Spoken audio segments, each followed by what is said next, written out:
today's story is about my favorite fishing pole and the story behind it.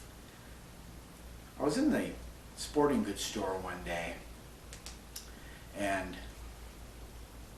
I was in the fishing pole section, and there was like this beam of light from heaven that was shining from across the room on this one fishing pole. So I went to it, and the minute I looked at it, I knew that it was my fishing pole. So I went and got the fishing pole that day, and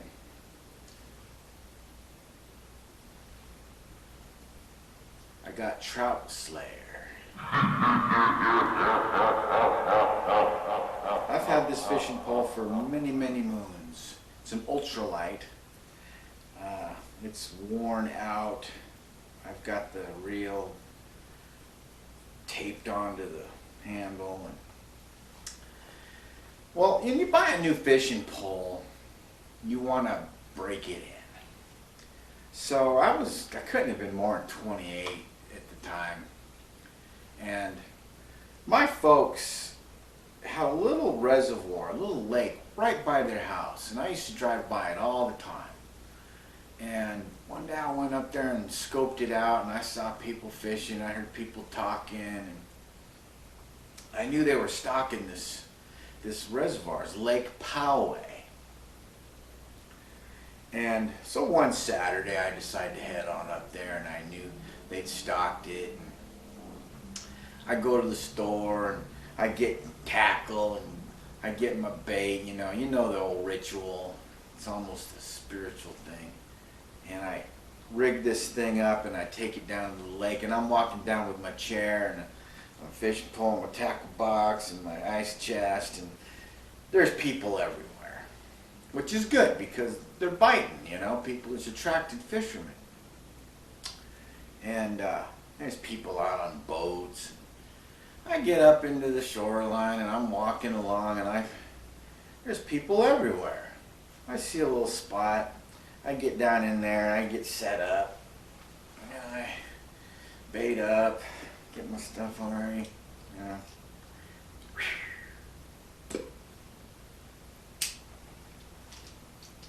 Get all set, get the pole down on the holder, and I'm fishing. And even when I was walking to the spot, I noticed people catching fish. I'm like, it's going to be a good day. Beautiful day out. This guy catches one over here. This guy, he caught one right on. And he catches another one. I'm like, all right. And there's a guy at a boat out in front of me. He's catching them. I'm like, excellent. And he catches another one. Pretty soon he limits out and he's gone. And someone else takes his spot and he catches one. I'm like, okay. And everybody's catching fish. Except me. I'm watching to see what bait they're using. I'm using the same bait. We all got power bait. Power bait had just come out. It's good stuff. That's what they're using. That's what I'm using. I'm using the same color. So this guy limits out. And so I go and I relocate. And I sit down there. He just caught his last one. Nothing. Same bait, same spot. Somebody else comes and sits down in my old spot. He grabs one. And, okay, now I'm getting angry. I'm just like, okay, I know it's fishing and anything can happen, but come on. And so this goes on hour after hour. Everybody's catching fish except me. And I want to break in my new fishing pole. Well, in the old day, well, not in the old days, but normally, I'd have fished till dark. I'd have fished till they kicked me out of there. That's just how I am. But I was just starting a family back then, and I told Mama I'd be home at a certain time, and I'm checking my watch, and I'm like, I gotta get out of here, And she knows I fish and everything. I got a little buffer zone, and I'm using it, but So I take my last cast. You know about last cast. nothing, man. They're still catching fish. I see people limiting out and leaving all around me. It's been one of those days. So finally I'm like, I gotta get out of here. So it was another one of those situations.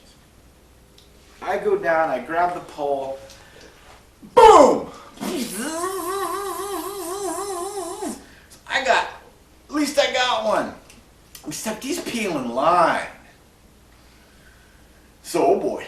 So I lighten my drag up. Because I got a light set up here. I got probably 6-pound test. At that time, I may have had no more than 8-pound test on a trout rod. It's probably 6.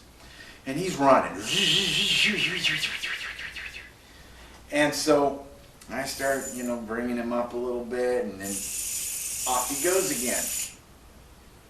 And after a while, I'm being real ginger with him, and a few people had noticed. And I noticed I got a few people like, oh man, what the heck's going on? I'm attracting attention to this. And just as I get him like near shore, and this thing was just bent over. This thing is ultra light. It's got a feathery tip, but then it's got backbone. And I got this thing just maxed. As soon as he gets close to shore, he starts running down shore. So I'm following him. And the cool thing is that as I'm going, the fish, they're reeling in for me. They're pulling their lines in for me. Not everybody, but most everybody. And the ones that weren't, I'm crawling under their line, and I can't believe I didn't get hung up on them. This fish runs me clear down to the shore, almost down to the docks. Then he runs me back up shore, and I'm going back the other way. And then I get to my spot, and then he runs the upshore. So I'm going upshore, and people are reeling in for me, and he runs back down. I got this fish dragging me up and down shore. So all I can do now is just try to tire him out. And I'm just working him and working him and working him, and he's doing the same thing. I think this must have gone on for half an hour. It could have been longer. So finally he starts to tucker out a little bit, and by now I've got like an audience. I've got all these people, and they're giving me advice and telling me what to do, and I'm trying to listen to them, but I'm also like, let me concentrate here. And finally I've tuckered this fish out, and I start pulling him in shore, and I'm thinking, man, I must have a carp or a cat on here. This ain't no trout. But because you know that carps and cats will occasionally bite on power bait. This guy boils. And I get my first look, and it's not a carp or a cat. I know it's a trout of some kind. And I get him up to shore. Then he runs a few times, and it's just going on and on. I finally start dragging him towards shore, and I look at him, and I can see he's this big silver fish. This big silver thing. And finally I get him up to shore, and I land him. And he's sitting there, and he looks up at me, and I'm looking down at him, and I'm like, what are you? He wasn't a rainbow. Now this is a little reservoir in San Diego County, in North County. They put rainbow farm trout in there. And that's not what this is. Now I know that but exaggerates when they do the how big was it thing. And it wasn't this big, it wasn't this big. I'm saying he was about 18 to 20 inches head to toe. And he had some girth to him. And he was all silver. There was no rainbow markings, there were no dots or spots or anything. It was just silver. And his nose had like a hook on it, like a beak. Like a salmon. And we're all looking at this fish. And stocking this thing with salmon? I don't think so. Anyway, how am I going to land this guy? So I'm planning on just gilling him. Because I don't have a net with me. And just as I was going down to gill this guy, fisherman comes up and he's got a net. Now the guy meant well. And he wasn't reckless or anything. But he goes, let me net this thing for you. And, you know, and as soon as that fish saw the net, he spears him, flips and snaps the line. Off you go. I'm not mad at the guy. He's trying to help.